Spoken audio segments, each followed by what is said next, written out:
Welcome to Let's Talk. This is Ekadasi, Sunday, June 24, 2018.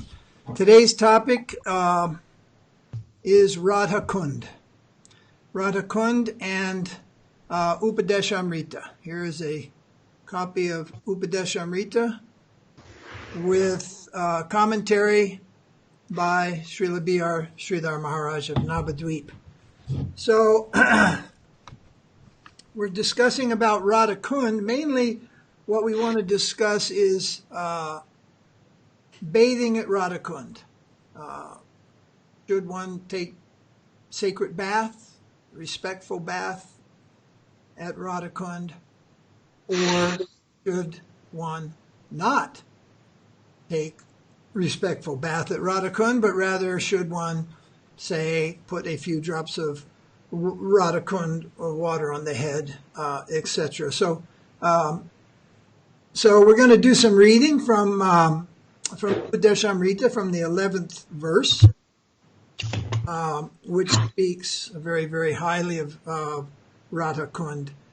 So I want to tell some background before we begin, but this is not going to be the background of how Radha-kunda and Shyamakunda were created.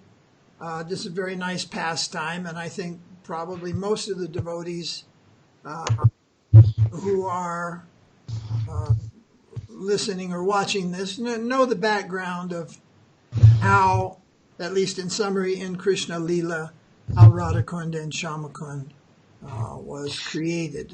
That itself a very nice pastime. All right, but what I want to do is give some background, particularly for the followers of A.C. Bhaktivedanta Swami Prabhupada, and also for the followers of Srila Sridhara Maharaj, and also for the followers of Srila Bhaktisiddhanta. So when I say also for the followers of Srila Bhaktisiddhanta, then we really encompass a lot of Vaishnavas in the world today, both in the Western world and in India and in Bangladesh and Pakistan, and really spread all over the world, because the tree branches from Srila Bhaktisiddhanta and goes to as many disciples and their followers and so on and so forth. In 1976 was the year I received sannyas in Mayapur. And after Mayapur, in those days, there was always a 1 month long festival in Vrindavan. The way of the festival for Gaur Purnima was 1 month in Mayapur, and then everyone would shift to Vrindavan, and usually on the way there would be a few days program in Delhi, but not all the devotees would attend, but there would usually be some Pandal program in Delhi and what have you, and then everybody would be gathered in Vrindavan for a 1 month long festival. In fact, Srila Prabhupada writes about this in his commentary to Chaitanya Charitamrita, and he says that every year the devotees should come to Mayapur and Vrindavan for a 2 months festival, and in that purport, he also says that one should bathe in the Ganges and one should bathe in the Jamuna, which is very purifying, because he says in there something very interesting. He says, because while preaching in Western countries, while going out into Maya's kingdom, I'm paraphrasing now, Maya's kingdom, but he says, while preaching in Western countries, one becomes contaminated. Now think about that. There's a saying which is very popular: preaching is the essence, and book distribution and Sankirtan, and this is Yuga Dharma. But yet in that purport, he is saying, while doing these things in the Western world, one becomes contaminated, and one should return to the Holy Dham every year for 2 months. For 2 months. That means 10 months preaching, 2 months in the Holy Dham, 1 month in Mayapur, 1 month in Vrindavan. And one should do this for the sake of purification, because while in contact with the material energy, even while doing the good work of Sankirtan, Yes, contamination is there in various ways, and it may affect different devotees to different degrees. Some more serious than the others, depending. Anyway, His Divine Grace said that. So, that's there in the one of the purports of Chaitanya Charitamrita. So maybe later, when this broadcast is over, we can give the we can give the information below, which verse, which purport, etc. Yeah. All right. So 1976, I was I guess what you call a brand spanking new Swami. So there were parikrams, there were buses organized, and one day the parikram was to Radha-kunda. And when everybody reached Radha-kunda, I mean, there was at least several hundred devotees. It was a swarm as we came through the town doing kirtan. And those of you who have been there know how you come through the town from the side of coming in from Vrindavan and turning right and parking your vehicles, and then going into Radha-kunda. Coming in from that direction, you come up upon the side of Radha-kunda, and you have your first glorious glimpse of Radha-kunda, and off on the other side, beyond where Shyamakunda and Radha-kunda meet, you can see Shyamakunda. Mm. So there are many, many steps there. There are very, very long steps. And the kirtan kind of stopped, and all the devotees, they just went down those steps. And, all right, so now I'm going to jump to the next morning. Mangalarti, Krishna Balaram Temple, Vrindavan. So there was Mangalarti, and immediately after Mangalarti, there were always some announcements and what's going to happen, this, that, and the other.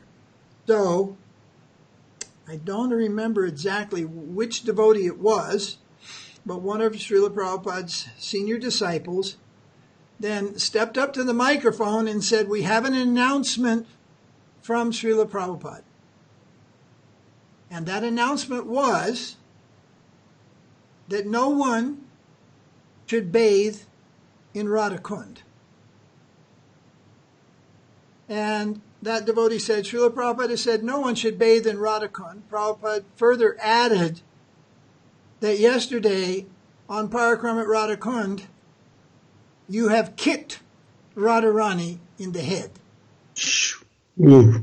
Oof. And all kinds of sounds were made. All right. So from that day forward, and Srila Prabhupada never withdrew that edict or that instruction, Mm-hmm. no one of his disciples considered bathing in Radha-kunda, what to speak of actually submersing one's physical body in Radha-kunda. Rather, from that time on, devotees would simply offer obeisances, on the steps of Radha-kunda, and with their right hand gather a few drops of water and sprinkle it on their head, along with offering prayers, etc., to Radha-kunda. Now, why did that happen? Well, for the first thing, what happened when everybody got to Radha-kunda, you'd think they just arrived at the summer swimming pool in Los Angeles or something like that, some Olympic swimming pool, and people were doing flips, running, diving off the steps, doing flips. At one point, there was one devotee, I think it was Ratnabahu, I'm not sure. He was drowning out in the middle of Radha-kunda. He'd swam out there, and he didn't know how to swim very well, and he was drowning, and people were frolicking and doing cannonball splashes and jackknives and backflips and every kind of manner of let's have a lot of fun. It's hot. So, you could imagine why. Srila Prabhupada then said, I guess he heard about this. Someone told him and felt that this wasn't right and asked His Divine Grace. And then Srila Prabhupada said, oh, you have kicked Radharani on the head. Wow. So that was the mandate. There wasn't any more talk about it. Prabhupada said no bath at Radha-kunda. No one should take bath at Radha-kunda. And he never withdrew that instruction. So that was 1976. Sorry, what? 76. 76, 1976. All right, so what happened historically, Srila Prabhupada's departure from this world, 1977, we all know. And in the years afterwards, this continued to be followed until somewhere, I'm not sure, in the 80s, I would say mid to late 80s, a particular Swami who had taken up residence in Vrindavan and who was, during the time of Parikram and at other times, he would be the guide to many of the Parikrams that were held during festival times. And this Swami, also living in Vrindavan, would take groups of devotees around and guide them in Vrindavan. He knew quite a bit about where the holy places were, etc., etc. And certainly he wasn't in the spirit to frolic, you might say, do frivolous water sports or whatever and play around in such holy places. But he somehow, I don't know all the details of it, but what happened, he said, well, actually, whenever you start hearing that, well, actually, brace yourself. It could be good or bad that's coming, Anyway, he said, well, actually, if we bathe respectfully in Radha-kunda, because he knew that incident on that day. I'm not sure whether he was there or not in 76 when that happened, but certainly he heard about it. So he said, but actually, if we bathe respectfully, folded hands and everything, we can have our submersion bath in Radha-kunda. And at first that met with some Prabhupada said, but over time, other leaders also followed his lead. And today, in 2018, in the 21st century, what Srila Prabhupada said about not bathing in Radha-kunda is completely forgotten. And everybody takes, almost everybody, men and women, children, everybody comes to Radha-kunda, takes holy bath in Radha-kunda. And sometimes, unfortunately, I've heard reports of, some people breaking out into some little bit frivolous activities in Radha-kunda. So we pointed this out in the past. Whenever there's a discrepancy in the order of our guru, well, then some serious research should be required. So we have Srila Prabhupada saying, well, nobody should bathe in Radha-kunda. Then, within a decade, we have one of his disciples saying, well, actually, if we bathe respectfully. And now everybody's bathing in Radha-kunda. So nobody did any research, because to do any research into our sampradaya, you have to look into the Gaudiya mud. And of course, as we all know, at least according to the propaganda, that could, at times be considered the gateway to hell. God save you from looking into the Gaudiya mud to try and understand anything about our parampara, you see. And as I've said many times, Srila Bhaktisiddhanta's influence in the Western Hare Krishna movement is basically just a photo on the altar. And similarly, Bhaktivinoda, except Bhaktivinoda wrote some really cool songs, you see. So, but this is a, I don't know what you'd call it, it's a big mistake, This is, certainly leaves one at a tremendous disadvantage. So if you're listening to this, you can get the tone where we're going with this. Is actually that instruction of Srila Prabhupada wasn't anything unique, just based on the incident of disrespectfully bathing in Radha-kunda. It was based on the instruction of his Guru Maharaj, Srila Bhaktisiddhanta Saraswati Thakur, not to bathe in Radha-kunda. And so we have references to this that we're going to read for you, both from Srila Sridhara Maharaj, from his edition of Upadeshamrita, from his commentaries, Upadeshamrita, text number 11, as well as we're going to read from a statement by Srila Bhaktisiddhanta, which, according to our sources, say that he repeated many times. It's not that he just said it once. He said it many times. He repeated it, and according to our sources, it was published also. So published means in the black and white print, and repeated many times during his discourses, and possibly mentioned in articles, etc. So the theme is no bath at Radha-kunda, no physically immersing your physical body in that sacred lake of Radha-kunda, but rather taking a few drops of water respectfully on your head. You get every benefit that is mentioned, and you risk not the offense. Now, I haven't seen anybody, I've seen people bathe in Radha-kunda. They all touch the water to their head first, and then the next thing is their big toe. Mm-hmm. The left foot, the right foot, both feet, whatever. So, and then the rest of your anatomy, bobbing it up and down in Radha-kunda. So even you begin to think about this, it's like, I'm not so sure we want to do this. Anyway, for those of you who do care to know what is the proper behavior in regard to Radha-kunda for the followers of Srila Bhaktisiddhanta Saraswati Thakur and his disciples, such as our Srila Prabhupada and Keshav Maharaj and Sridhara Maharaj and so many others, no bath at Radha-kunda. That is the standard. So who wants to learn from this talk and follow in that way? That's very good. Those who don't, you do so at your own peril. All right. So Goswami, text number 11, you please read the translation in the first two paragraphs there, please. Okay. Thank you. Hare Krishna.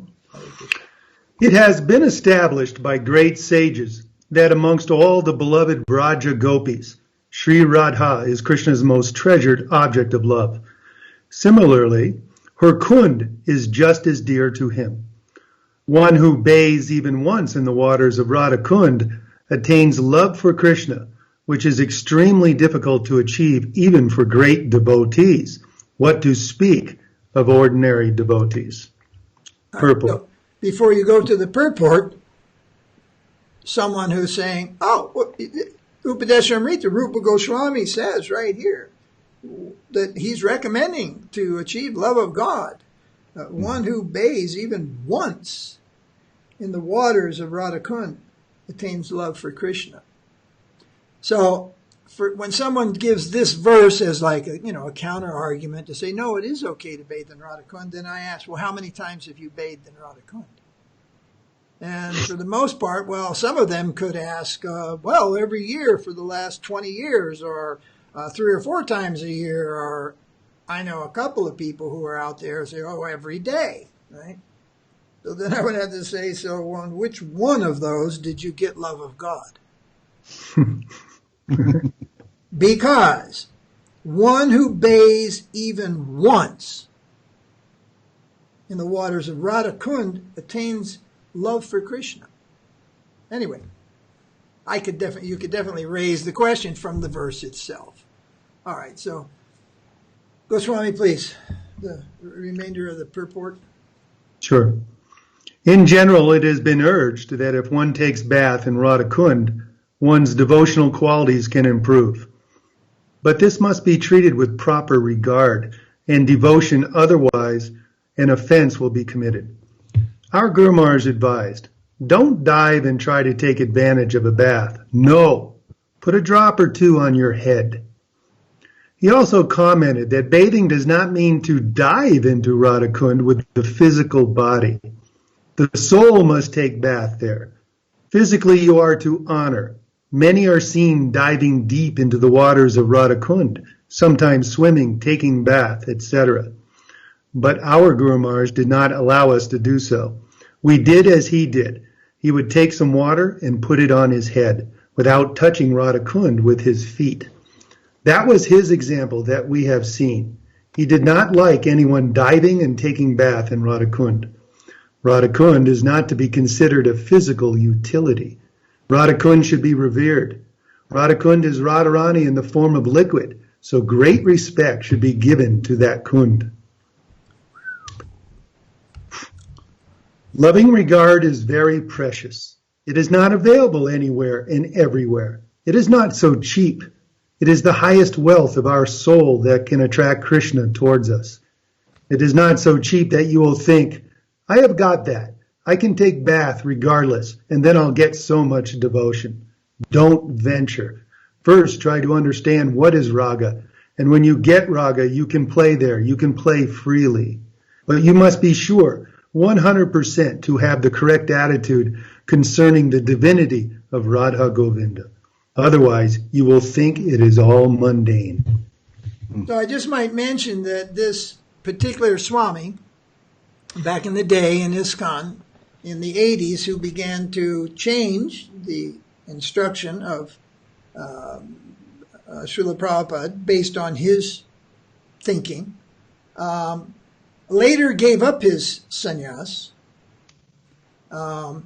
and took Babaji Vesh, the dress of Babaji, and took either one or more initiations at Radha-kunda, including initiation from the leaders of the Babas at Radha-kunda, whom most of them will encourage the physical bath at Radha-kunda. So, but now most of the Hare Krishna movement, particularly that around ISKCON, is left with the legacy of this devotee who changed the instruction of Prabhupada, then gave up his sannyas. He was not a sannyas disciple of Prabhupada. He was a sannyas disciple of Satsvarup Maharaj. But he was a disciple of Srila Prabhupada. He gave up his sannyas, then put on the Babaji vest, and then took a reinitiation. I don't have all the details of that, but I have a pretty clear, a pretty good guess who he took the initiation from and what style of initiation, Siddha Pranali, Ekdas Bhav, etc., etc. And he's a regular bather at Radha-kunda and encourages devotees who come there to do the same. So, Goswami, want to continue reading there? Let Goswami continue the reading. The Sahajiyas think. Okay. The Sahajiyas think that they already have attained that high plane, and they are in a position to swim and play in Radha-kunda. But this destroys the real quality of the thing, and so they are pests to the Gaudiya Vaiṣṇava society. Ouch! They are pests. It is not so cheap. Therefore, the external practice of those higher things has been discouraged by our Guru Maharaj in the strongest of terms. Raga Bhakti is far, far above. It is not a very ordinary thing to be sold in the market. We hate those who say they have Raga Bhakti. They are enemies of the Sampradaya of Mahaprabhu. Is Raga so cheap? There are many signs of an ordinary man. The scent of the beast is in him, and he has attained Raga Bhakti? Only to destroy them, the Gaudiya Math has come, to destroy those imitators of Raga Bhakti.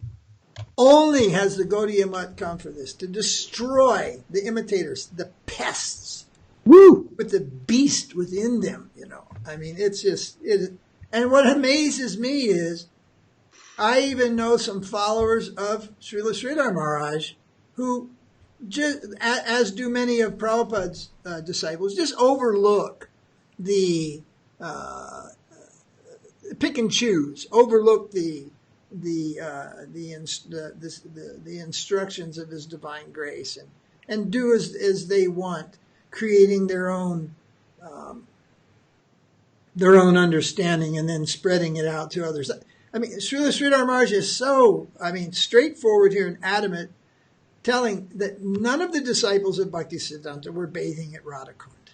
Mhm. That means Srila Prabhupada, A.C. Bhaktivedanta Swami, never bathed at Radha-kunda. So devotees have asked me in sincerity before when we've taken our parikrams to Radha-kunda, and we always like to sit over there at near that tree off to the side of Das Goswami's Samadhi, right there on the Kund. That's Genevieve's Ghat, correct? Yeah. Mm-hmm. So we always used to sit there, and things have changed a lot in these recent years, but we always would sit there and have kirtan and have some talk. And I also might mention that when Srila Bhaktisiddhanta would give classes and lectures at Radha-kunda, he often did at the walkway which joins Radha-kunda and Shyamakund, Mm-hmm. and he would lecture not on the last verse of Upadeshamrita, he would lecture on the first, second, and third verses. Utsaya Nischaya Dirya Tat Tat Karma Pravartanat. He would, on the most fundamental instruction in Upadesh Amrita, the nectar instruction, he would lecture on that. And he would not lecture on higher topics of Radha Govinda Leela. Particularly, he would never bring the subject of Gita Govinda and Ujjala Neela money into the assembly of the public ears. But he would preach the fundamentals, that which is good for the development of bhakti. And he would give great caution towards imitation, falling into the pit of imitation, imitating the higher realms of bhakti. So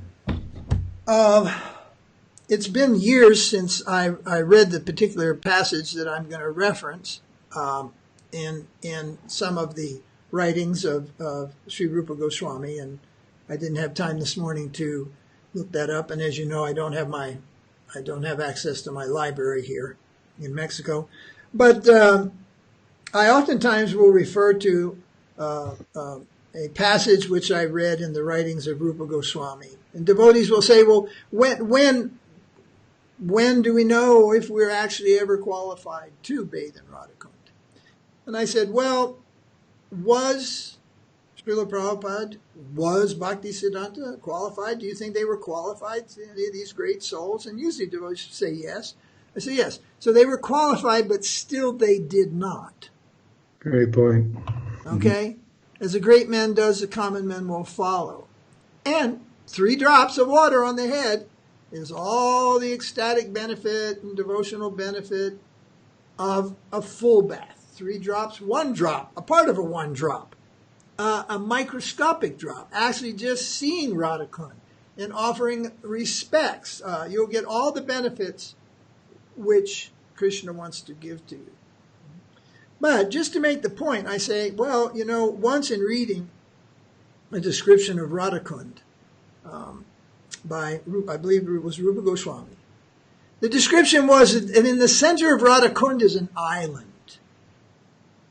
And that island is known as, I believe it was Lalita, and then whatever the Sanskrit was. It was like a Lalita Kunj, an island in the middle of Radha-kunda. And from the bank of Radha-kunda, extending out to that island, was a bridge made of crystals and diamonds and other valuable jewels.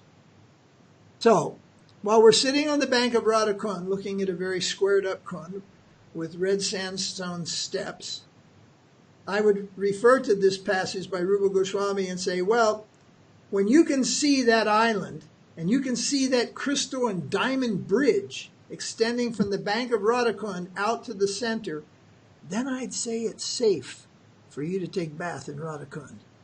Otherwise, just stay where you are, a few drops on the head, chant Hare Krishna. If you want, you can immerse your beads in Radha-kunda. And devotees like to do things like that and kind of like take away the feeling that the blessing of Radha-kunda.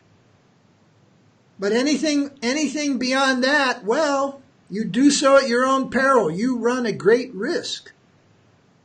A great risk. Now, these same Babas who will encourage people to bathe at Radha-kunda, I've been going out to Radha-kunda since 70, since January of 1976. And I've lost count. I never did keep the count. How many times I have seen these Babas from Das Goswami's Samadhi and whatnot come out and wash their clothes with a bar of Rin soap, scrubbing their lungis and whatnot and their gumshoes with a Cooking pots as well. Huh? Oh yeah, cooking pots, pots. yeah. And cooking pots was not as bad because at least the debris of the cooking pots, the big turtles would come and eat that, you see. But the turtles don't eat soap. Right. And what does eat soap is algae. And it doesn't eat it. It uses soap as a fertilizer. And that's why usually when you go to Radha-kunda, depending on the time of year, you'll just see the whole thing is covered with thick green algae. And in years in the past, it was just unbelievable. Even to put some water on your head, you'd have to splash like this away from you, and that thick algae would go away, and then the water seemed fairly clear. But a lot of times, devotees would sip a little bit of water and then go, oh, it smells like soap. So these are the Babas that live there. They recommend people to take bath. This is their high regard. On one side, they got shlokas, they got offerings, incense, flower petals, and, the rest of the time they got bars of soap and scrubbing their underwear. Their kopans, cleaning their washing their kopans there. But people are so foolish. They don't see and they don't add. 1 and 1 is 2 and 2 and 2. And even if you can't see and you can't add, if you can hear, listen to the instruction of our acharyas and our previous acharyas. Mm-hmm. So, now, Giri Maharaj, you read. Now, what here is there? Some of Swami Maharaj's. Did we read that far? No, we got to that part. Some of Swami Maharaj's disciples. You got to there. Yeah, we haven't read that bit yet. Okay, go ahead and read that next paragraph up to the end of that verse. Some of Swami Maharaj's disciples have gone to that camp. They think they will easily attain that which is the highest attainment of the whole theological world. These misguided souls have gone against their guru, as well as the vehement opposition of our Guru Maharaj, who gave a warning against such adulteration. Love for God is not so cheap. Mahaprabhu himself says, I have not the slightest tinge of divine love within my heart. When you see me crying in separation, I am only making a false show of devotion. The proof that I have no love for Krishna is the fact that while not seeing his beautiful face as he plays his flute, I continue to maintain my insect-like existence. I think, a God brother can say something. Oh, there's deviation from our Guru Maharaj. Then so many disciples will say, oh, you're just envious, or blah, blah, blah. Or, I think I even have the nickname Controversy Swami. It's true the whole world loves a controversy, but I didn't create these controversies. So I bring this up. And people say, oh, you're this, you're that, you're just fault-finding, whatever. But my God, did you just hear what Sridhar Maharaj said? He refers to some of Swami Maharaj's disciples. That means disciples of A.C. Bhaktivedanta Swami Prabhupada. That means starting with that sannyasi who's now a Baba at Radha-kunda that I mentioned in the beginning. Some of Swami Maharaj's disciples have gone to that camp. They think that they will easily attain that which is the highest attainment of the whole theological world. These misguided souls, numero uno, now we're hearing not Narasingha Maharaj, now we're hearing from the Shiksha Guru of Srila Prabhupada, we're hearing from a senior disciple of Bhaktisiddhanta, and he is saying that those followers, those disciples of our Srila Prabhupada who have gone to that camp of physically bathing in Radha-kunda, they are misguided and they are going against their guru. They are going against their guru, as well as they are going against their param guru, Srila Bhaktisiddhanta Saraswati Thakur. Oh, ouch. I mean, turn around immediately. Stop. Don't pass go. Go back and stop this. But it's so sad. There are so many sannyasis, and even sannyasis who took sannyas from Srila Sridhar Maharaj, who take their disciples to Radha-kunda and take physical bath, and even on the day of the appearance of Radha-kunda at night, they go there and swim way out into the middle of Radha-kunda and just have a grand old time with all the Brajabasi women. It's like... In fact, Guru Maharaj, I remember when we printed this book for the first time, one of those sannyasis said, "Oh, Sridhar Maharaj never said this. This is Narasingha Maharaj saying this." I am saying this, but I didn't say that. And we have the transcribes, the tapes, everything. We have cassettes, everything. To prove it. But you know what? If it's to the point that we have to prove it, that means it's not worth proving it to you anyway. If you can't hear what's being said and understand it in the holiest of holy places, you don't need to plop your foot in your ass in the water, you see. I've even seen people Baba's snot clearing their noses, washing their copings. If you can't understand it in the holiest of holy places, you should not do that. You're not even worth trying to convince. But pride and deviation, here's the thing. When deviation occurs, this is just what I've seen. I can't quote a verse, but in my life I've seen when deviation occurs, usually Krishna sends a warning. Say, hey, you crossed the line. You see, the signposts are there. Don't do this, don't do that, whatever. There are so many different types of things. The signposts are there. But ignoring the signpost, a person goes ahead. There is usually a warning right there, like you're going the wrong direction. Don't do this. That may be somebody pointing out the error of your ways or whatever it may be. And at that point, well, that's your last chance. You retreat from there, you're okay. You don't. The next sign you see says, welcome to paradise.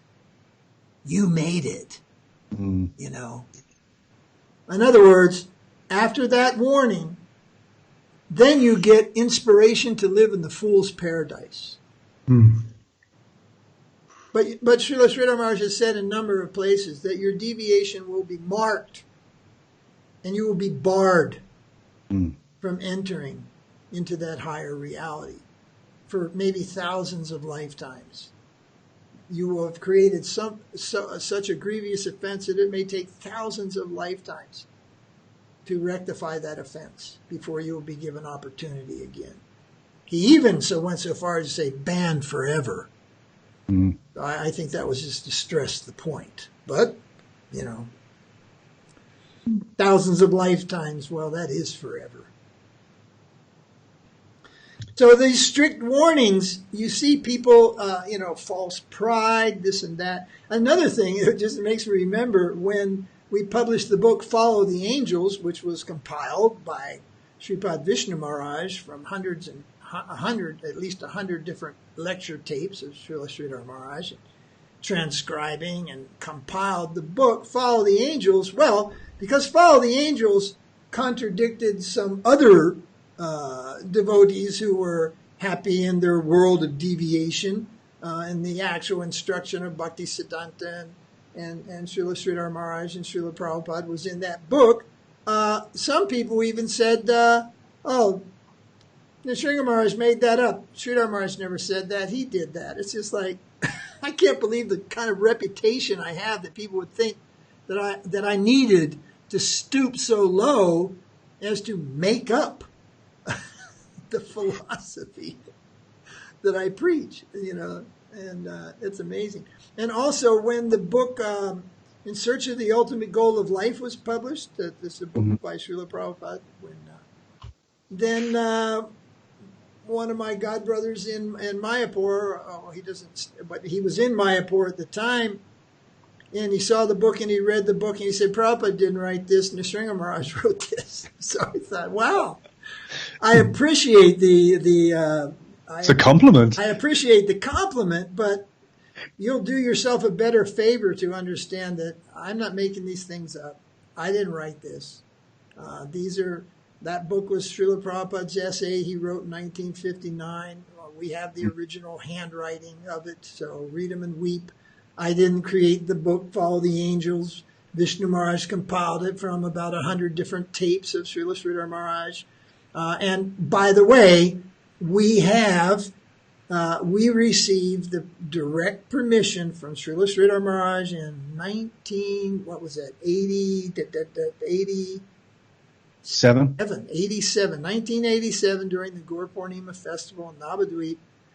We received a direct permission from Srila Sridhara Maharaj to compile from his recorded talks books.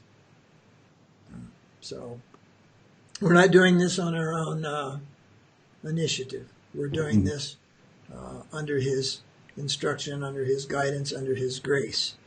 And similarly, then this Upadeshamrita, we did not invent one single word of these instructions. So it's very clear from the time of Srila Bhaktisiddhanta until the present time, those who are strictly in the line of the Gaudiya do not mix and mingle with the Sahajis. We do not follow, but it's so bad, it's almost like Radha-kunda. Bathing at Radha-kunda is like the tip of the iceberg. There are so many things. Many of the senior leaders of the Hare Krishna movement repeatedly over the last 20 years especially are found to go and not just associate with, but actually humbly, with folded hands on bended knee, beg for the blessings, beg for Radha Bhav from nondescript Sahajiyas, from questionable sampradayas of any kind. I mean, it's just, and one deviation usually leads to another. So for those who are by the way, is against their own resolution to do such a thing. Excuse me, what was that? Which, by the way, is against their own resolution to do such a thing. What to go to, get shiksha from some bubba. From outside. Oh yeah. Well, who? Yeah, that's another thing. What was that? Resolution, revolution, no solution. No solution. Yeah. Resolution, right. So much for the well. Here's the resolution. This should be scrap all the previous resolutions and let's follow one resolution, and that's to follow our parampara. Mm-hmm. So, Giri Maharaj, what was that another quote we had? It's kind of reiterating, but in Srila Bhaktisiddhanta's own words. Yes. Well, where was that quote from? This is from a book called Vrindavane Parikram. It was published in 1932. This was a lecture by Srila Bhaktisiddhanta at Radha-kunda in 1932. Mm-hmm. So this is a section from that lecture. This is published in many articles later on in Gaudiya magazine and other publications. Have we published this article on the Krishna Talk? Yes. So I'll put the URL later for all our the viewers. They can read the whole article with this in there. First class. Okay, please. So in 1932, during the month of Kartik, while lecturing at Radha-kunda, Srila Siddhanta Saraswati made the following comment. Quote, "Those who are still attached to this body and mind can never attain the qualification to bathe in the kunda of our Vrishabhanu Nandini. I say this at all times. But those who are not attached to this mind and body, they are eternally qualified.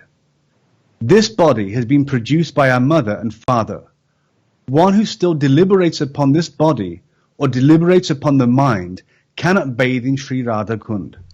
Only one who is knowledgeable of this, his aprakrita body, means spiritual body, and intrinsic internal nature can bathe there. We are fallen souls. These words should always remain in our heart, in our ears. They will be most beneficial for us life after life. By hearing such words, we will be protected from offenses. So this is published many times, not Yes. one time.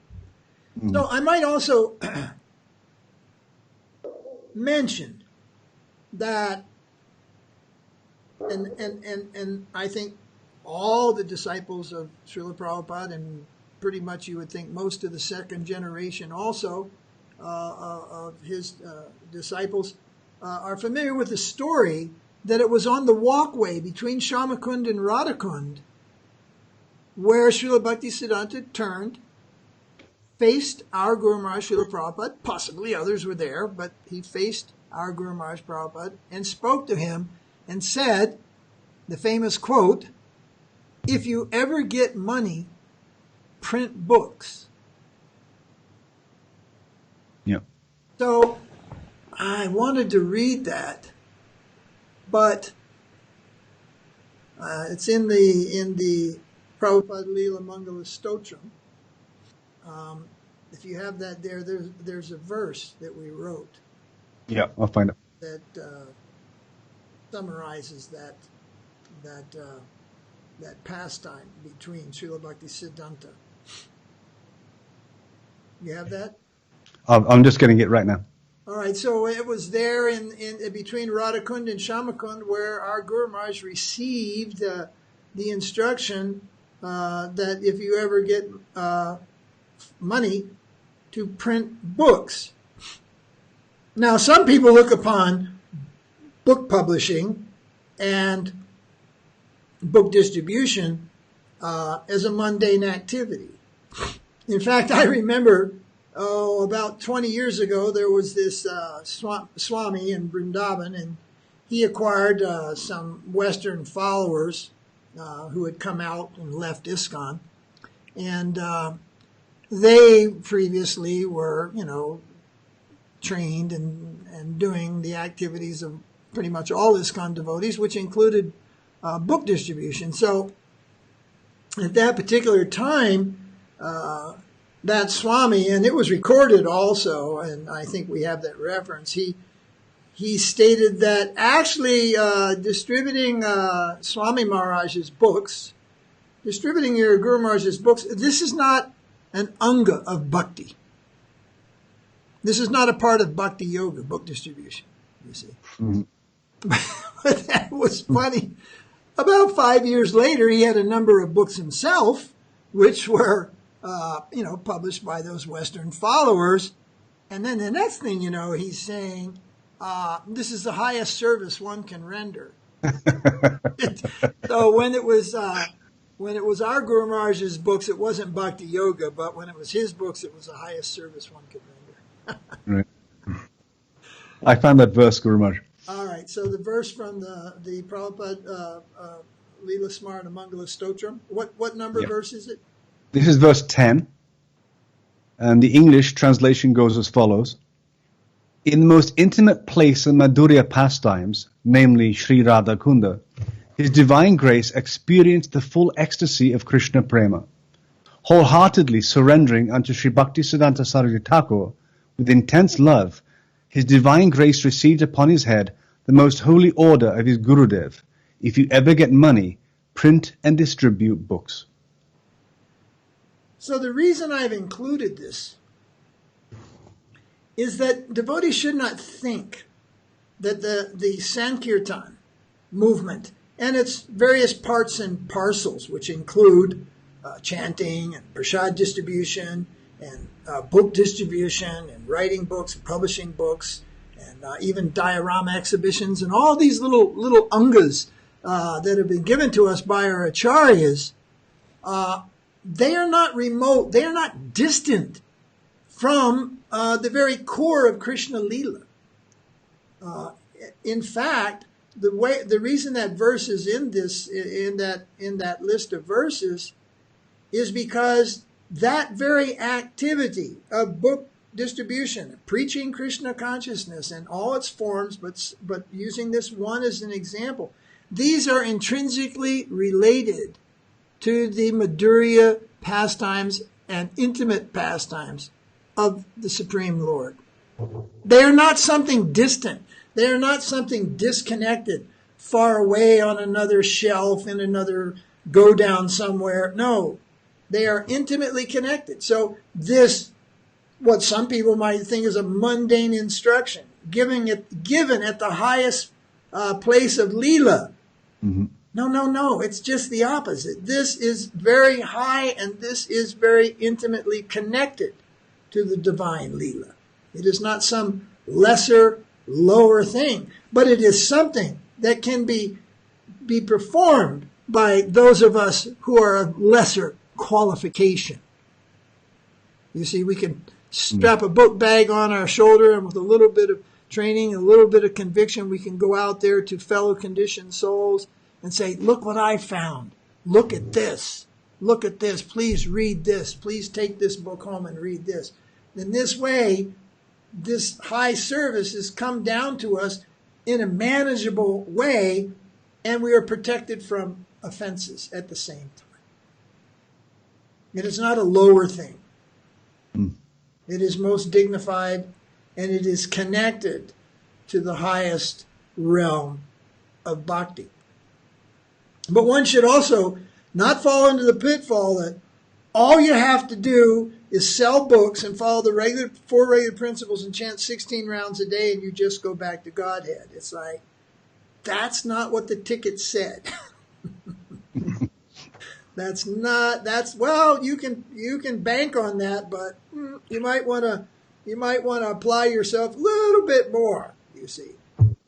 But while doing so, you should not then denigrate this service and thinking that it's a lower thing. It's not a lower thing. And Sridhar Maharaj says here, these wayward disciples of our Guru Maharaj, they think that they easily attain the highest, or that they've already attained the highest. And then they look at these other services as some lower thing. Mm-hmm. In some cases, not even bhakti yoga, etc., etc. So I think, part of the lesson of today's conversation, along with, we are not to take physical bath at Radha-kunda, but with respect and prayers, a few drops on the head will bring us all the blessings which we are qualified to receive. Also, I think the lesson is pay close attention to the previous acharyas and follow very strictly the order of the spiritual master. I think that's the lesson for today. Any other comments? Well, I would say since meeting you, Guru Maharaj, and hearing you for the last 25 years, that was your first message, and it's been your continuing message ever since. Pay attention to the previous acharyas. It's so important. Especially when it's just so plain. Do not bathe in Radha-kunda. So, but who will listen? Things are so out of focus today. Now people are more apt to go listen to those guys that wash their kopans in Radha-kunda. Mm-hmm. They'll go listen to them because they can quote you a couple thousand verses. They can sing a sweet tune. They can play a harmonium. They can pull a tear here and there and all this stuff. But simple instruction. No, people just want to do their own thing. So it's unfortunate, but those who have ears can hear, and they will follow the right path. All right. Thank you very much, everyone, for being here and for listening. And until next time, Hare Krishna. Hare Krishna.